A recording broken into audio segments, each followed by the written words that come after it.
Hey, LinkedIn, and welcome back to Business Unusual. This is a live show where we talk about the changing nature of work. I am Susie Jackson. I'm a news editor at LinkedIn, coming to you live today to talk about something that we're doing right now, communicating digitally.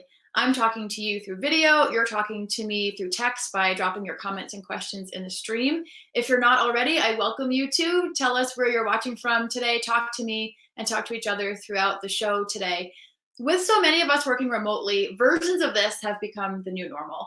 We're not meeting in the same physical spaces anymore. We're not having the relaxed hallway conversations that can spark those wonderful moments of creativity. Instead, we've got this. I really love connecting with you in this way. And today on the show, I want to talk about ways that we can improve the digital connections that we are making each day as many of us continue to work remotely.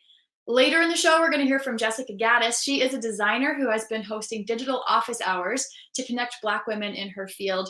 She's been experimenting with the best formats to do that, and we're going to talk with her about that experience, see what she's learned. First, I want to bring out my guest, Daniel Stillman. He is the author of Good Talk, How to Design Conversations That Matter. Daniel, welcome to the show. Hey, thanks for having me on.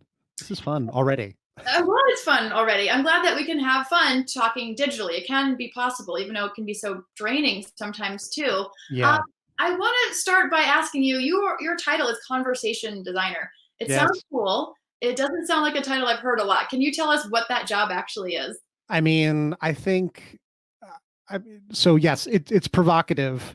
There's at least two types of conversation designers. I mean, there's people who design human computer conversation designs. And so you'll definitely see some people on LinkedIn with that title. When I started using it like 5 years ago, that wasn't really a thing. What we were talking about then is designing the conversation a group of people is having. I was like I'm a workshop facilitator. And so designing that experience for a group of people to come together, like what Jessica's doing. How do I design this conversation? How do I find the right format so that people can have an effective, worthwhile, joyful interaction? I don't know, with design, it's like, what are you designing for? Jessica's presumably trying to design for connection, right? Or meaning or value. And so to me, I think we're all conversation designers. That's the short answer, right? We're all designing our conversations all the time. That's a good positive spin on it. That if you are someone who's feeling kind of drained by all this digital connection, we can maybe take a different look at it and say that we're all capable of making these interactions better. I want you to Yeah. explain some new phenomenon to us. I want to talk about Zoom fatigue, and I also want to talk about why do we always wave at the end of meetings. These are really interesting things to me. I can't stop waving. We talk a lot about how draining these video conversations can be. What are some of the Yeah. things that we're seeing now? Well, I mean, so here's the thing, Susie. Like, if we were out to coffee, and I hope one day that we can, we're not that far from each other, but rarely would we ever have a real meeting where we'd be locked in our fixed gaze, staring at each other's eyes for the entire hour. Like, I would look away, I would look up, I would look at my food. There's a lot of things going on in an in-person conversation, a lot of stimulus, a lot of variety of interactions that happen. And with Zoom, we're just in this Brady Bunch configuration. And so I think anything we can do to find a variety of ways of interacting. One thing I do that's really, really easy and super duper important is just turn off your self view. Like right now, I'm looking at myself. And when do we ever, when are we ever in a meeting where we're actually staring at ourselves? I know that when I walk by a store, like I always check myself out. I think everyone does that. Like, how's my hair looking today? And we don't need that information in a group call. So I would just say easiest thing for people to do is just turn off your self view after you make sure that you're in frame. Like it is psychologically draining. Think about the fact that our working attention is about 120 bits per second, which is a very small amount of data. Reality is like gigabytes. And one person talking is about 60 bits per second. So like half of our attention is taken up by just listening to someone. Looking at ourselves is just taking away our brain juice on something that's totally irrelevant to the conversation. Yeah, I wasted a lot of brain power when before this show started because I can't stop looking at my hair today. It just won't sit in the right way. And you're right. If I were sitting in a regular meeting with you, I wouldn't be doing that the whole time. I wouldn't be distracted by that silly thought. Well, Um, you at least wouldn't have the regular reminder. What's that? right? You wouldn't have the regular reminder of how your hair looks. Like you Yeah. might still occasionally have that voice in your head being like, how does my hair look?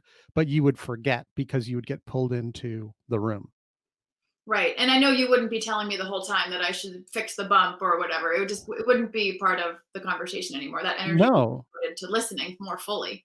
Yeah, exactly. And so anything we can do to design for connection to smooth things out, it's ideal. And for some people, we don't have to have Zoom calls. Like you can just do a phone call. But the problem is a lot of cultures, groups that I consult with, they're regularly having calls with like 20, 30, 40, or like 60 people on a call.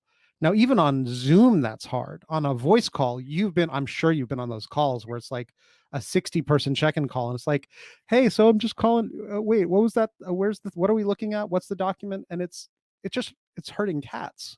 And so video can help with with like checking in on, are people looking away, so we know they're not engaged, but it's not a guarantee. Video is not the solution. It's just a tool. And I think we're overusing the tool.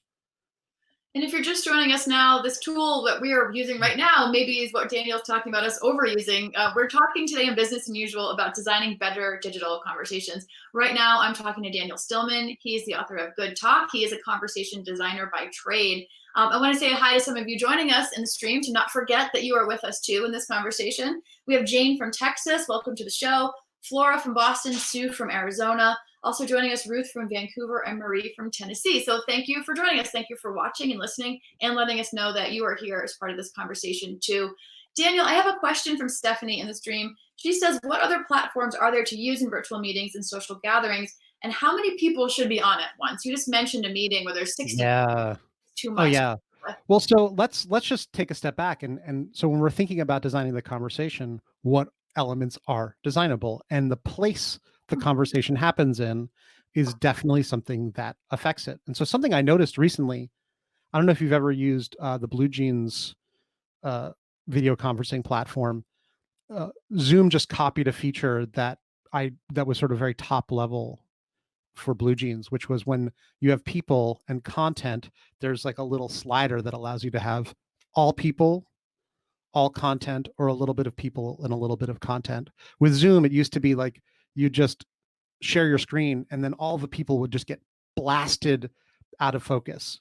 And so the interface itself has a perspective, like the place that we're having our conversation affects our dialogue. Having our boardroom conversations at the beach versus in a conference room. The conference room says something, like those big long rooms that we used to be in, where there's clearly somebody sitting at the front and we expect them to speak first because they're by the screen.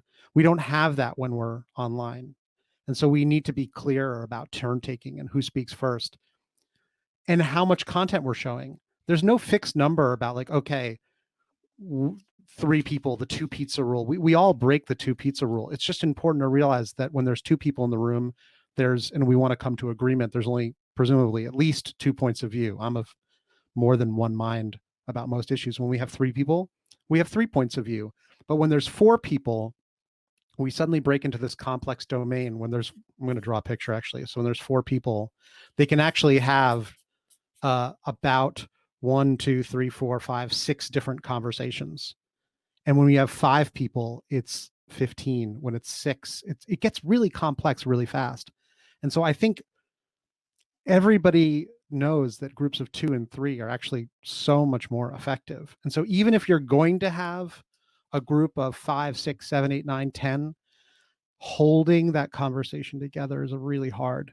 And so whenever you can, break out those conversations into smaller conversations and then bring them back. I find that creates variety. It's like the heartbeat of a conversation. The problem is a lot of organizations, Zoom is not viewed as 100% secure, or they've already locked themselves into contracts using other platforms. And so digital collaboration is not as easy for them because you can't have these natural side conversations or these breakout dialogues, which make big group conversations effective on some of these platforms. And so Yeah. you just have to work harder. We've got Robert in the stream agreeing with you that saying it's a great point about turning off self-view. You're talking I to us saw about that. like always too many people, especially digitally, just doesn't really work. And you just pulled out a post-it note and drew on it for us and showed us something on the screen. That's also something I'm not seeing happen in Zoom meetings, where if you're in a conference room, someone usually jumps up and starts whiteboarding things. Yep. What are we missing there too? How are there ways to incorporate that Well, kind of work into these? Susie, the features there. The problem is, so I mean, Robert, I saw his comment there, and I think it's a great point. Thank you. I made it. But here's the thing: we have to pause for a moment and say to everybody we're in a conversation with, and say, what do we need to get out of this? How do we get the best results? Are we all in? Is there anything else we need to talk about that we aren't talking about? We set things up. So whenever I sit down with a coaching client or in a meeting, I say, okay, everyone, so I'm turning off my self view now. I don't need it. And I invite them to do the same. Right. So, Robert, I want you to be part of the change you want to see in the world. Like, we can set things up. And so, Susie, if you say to your group, hey, remember how we would jump up at a whiteboard? There's actually a whiteboard feature in Zoom, and I'd like to play with it today. So, hey, everybody, boom. It means that we have to slow things down. We have to be willing to experiment. And that's what designers do. Like, so that's where the conversation design perspective comes in. We are all designers of our lives.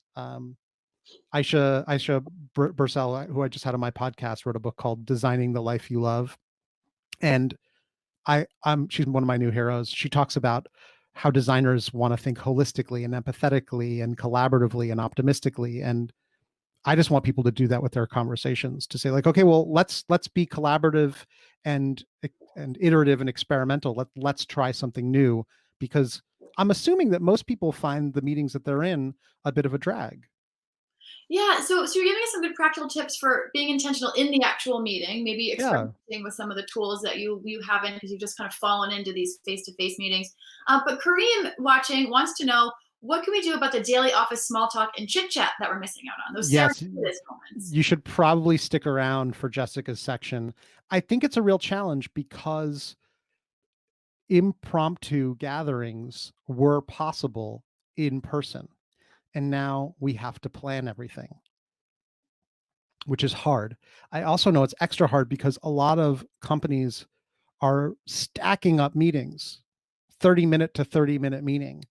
And it's really hard to change the meeting culture of an organization. One of the things that I really enjoy, Kareem, in the workshops that I do is not schedule anything after them. So I, even when I'm doing a 3-hour workshop, I put a hour-long buffer out of at the end of it, and I tell everyone, hey, remember how we used to be in real workshops where we'd get coffee that was kind of average and eat crappy muffins and hang out, and then afterwards somebody would pick my brain.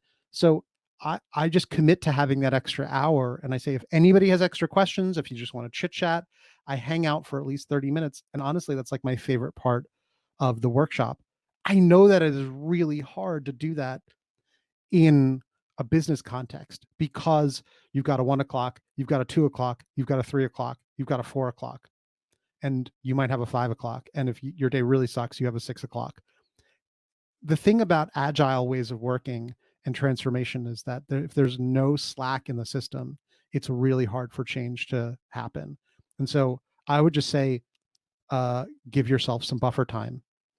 Actually, for an hour-long meeting, pretend it's not an hour. Pretend it's actually a 45-minute meeting, and leave the 5 minutes in the beginning and the 5 minutes at the end, and a little bit of buffer time in the middle for a breather of some of that connection. So plan for less time than you have, and just start building in some slack, Yeah, because we had a guest a few days ago talking about starting a meeting at 15 past the hour instead of right on the hour, to kind of mess with your brain in terms of what your assumptions are yeah, coming up very later. much so. I'm curious. We're talking about it's hard to change things, but some of this change has been put upon us and will continue to be so as people Yes. start to return back to the office. Talk to me about what happens if some people are physically present in a conference room, but not everyone in that meeting is. You have half digital, half in person. Is that a Wha- disaster? Yes. Well, remember back when that was what kind of used to happen? Hybrid meetings are really hard. And this is because, at least in my perspective, this the space, the interface for the conversation has like a bandwidth. It has an inherent speed. And in-person interactions are where we've grown up. We've been doing them our whole lives. It's fast. We've got eye contact. We can point and we look where we're pointing. We write stuff on the wall. We can move around. It's broadband. We've got smell-o-vision. It's built into the system, right? But online, it's dry, and anything we want to have in, we have to bake it in. And what was always stressful and hard about having most people in a workshop and then like 2 or 3 people who are like, hey, can I call in? I would be like, no, because it's really hard. We have to assign someone in the room to be your hands or your eyes. We have to have like a second laptop up. So the way to solve that is to be digital first. And I hate to say this because sitting down behind a laptop is not how everybody thinks. A lot of us are kinesthetic learners and thinkers, but getting everyone remote is actually more effective and efficient because we're all at the same speed. And that's what's great about this time is that, well, now we're all on a video call. We're all on Google Docs together. We're all using Mural together instead of some of us using sticky notes and a whiteboard and some of us trying to see what's happening. And that's just hard. So I would say as people attempt to try and go back in, and I've heard mixed reports, like 10% per month, in the fall, we're going to be in a really chaotic domain with a lot of people not feeling like they are safe to come back home. So I would say continue to pretend we're all remote. Great. So Everybody, if this feels kind of draining and a real drag, sometimes it might actually be better than an in-between stage that could be next. well, so here's what I'm saying. Don't do this. There's other ways to do it, right? Like the silent meeting is very popular. Google silent meetings. I've written about it. Other people have written about it. Turn on your video, talk on video for the first 5 or 10 minutes, turn off your video, and then go work on a document together, right? Go onto Mural. This is exhausting. The Brady Bunch thing, it's exhausting because we don't have good turn-taking patterns and rituals, because we don't have good processes and procedures in this. It can be better. It doesn't have to be exhausting. And we do not have to have video on to guarantee engagement. We can go into a document and work on a document together and have a voice conversation that is just as effective. Video is just like I said, it's just a tool. It's just a stand-in for engagement. It doesn't guarantee engagement. Great. Daniel, thank you for these practical tips. If folks in the stream, if you want to hear more from Daniel, go follow him on LinkedIn. He's going to be sharing different methods of meetings, different practical tips for you to be more intentional about making change, to hopefully get through this part that's really uncomfortable quickly into some digital meetings that feel a little bit better, more productive, not so draining. Daniel, thank you so much for joining us on the show today. It's my distinct pleasure. Thanks for having me on. And next, to talk about what it's like to implement some of these ideas in a practical way, I want to bring out my next guest. Jessica Gaddis is a designer. She's been holding digital office hours for Black women in her field to connect and collaborate. Jessica, welcome to the show. Hi, thank you for having me. It's great to have you here. So we heard from Daniel about some of the ways that we can be more intentional, about meetings, not just kind of falling into the face-to-face thing. I'm really curious about your office hours. I want to hear about how you came up with the idea for them and what you've been experiencing in terms of making these connections totally digitally. Many of these women, I don't think you've met in person before. No, office hours are, honestly, it's a very organic thing. It's definitely, I didn't invent the idea of office hours by any means. When I was starting out in design, I did office hours with some Black women and Black men in the field who made space for me, let me ask questions. I didn't really know what direction I was going, but they took the time out to spend that one-on-one time with me and kind of help usher me into my next stage. So for me, this office hours idea really came organically. I've had a lot of people who reach out on LinkedIn or Twitter or through email and ask for time to kind of just talk and hear about my journey and kind of help them along their own journey. And those became a little bit hard to navigate because they were kind of just one-offs. You forget, to follow up with people. People are reaching out from all these different platforms. It's kind of hard to maintain. So I kind of just was tweeting about it one day and said I wanted to continue to do office hours, but in a much more streamlined way. And I got some advice from other people who have done this, and they recommended some software and gave me some tips. And I kind of just started, and it's all an experiment. It's still an experiment. It's going very well, but it's definitely something that just kind of happened organically, and it's just been taking off. It's so interesting to me because these can be some deeply personal, intense conversations when someone's coming to you to ask for advice and help with their career, and you haven't even met them in person, and you're not technically a career coach. I'm curious what you've learned about the best way to structure these conversations. Is it one-on-one? Is it group settings? And what that has been like for in terms of the connections and what people are getting out of it. I will say that I've done different types of sessions. Some of them are one-on-one, some of them are group, some of them are large group, some of them are small group. I think for initial conversation to get to know someone, it's been very important for me to have that one-on-one time, to let this Black woman just tell me about herself and about who she is as a designer, the things that she cares about, the things that motivate her, what she's struggling with. And it was important for me to create that space where I was dedicated to her for that 45-minute period, and I gave her my entire attention.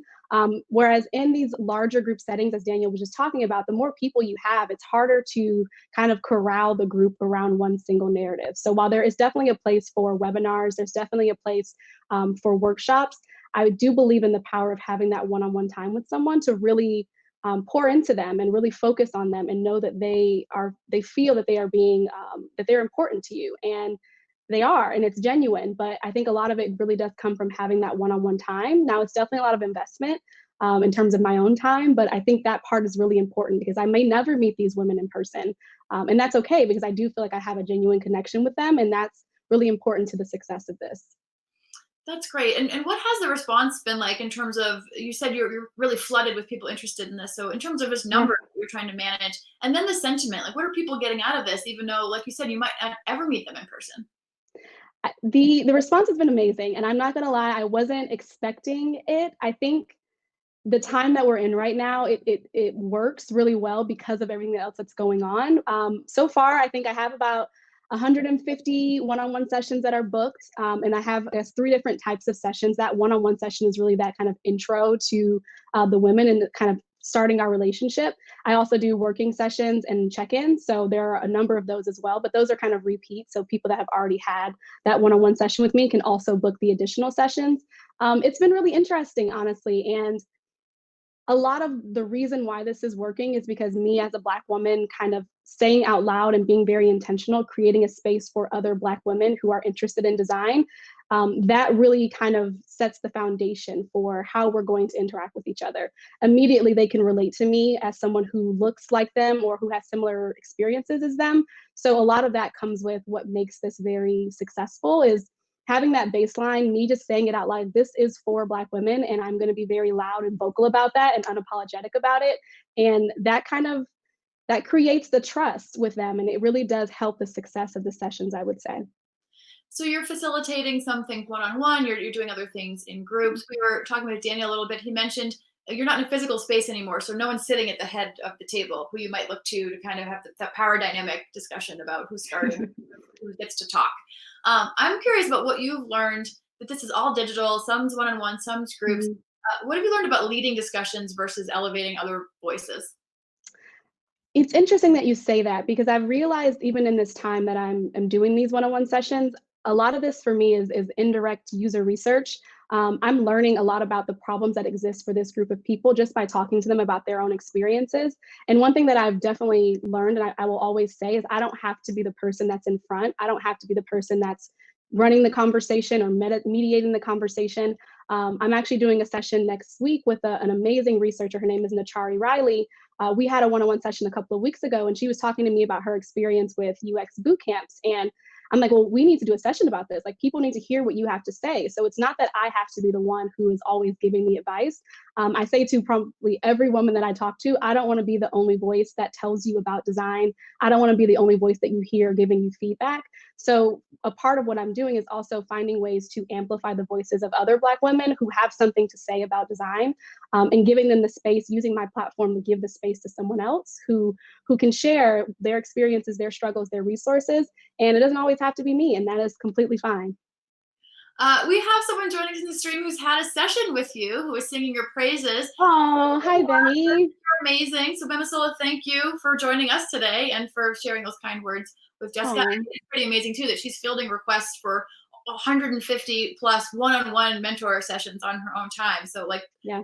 bow down to you, Jessica. That's really Thank you. in the stream wants to know a nitty-gritty question. She wants to know what software are you incorporating to use to Oh, schedule these office hours?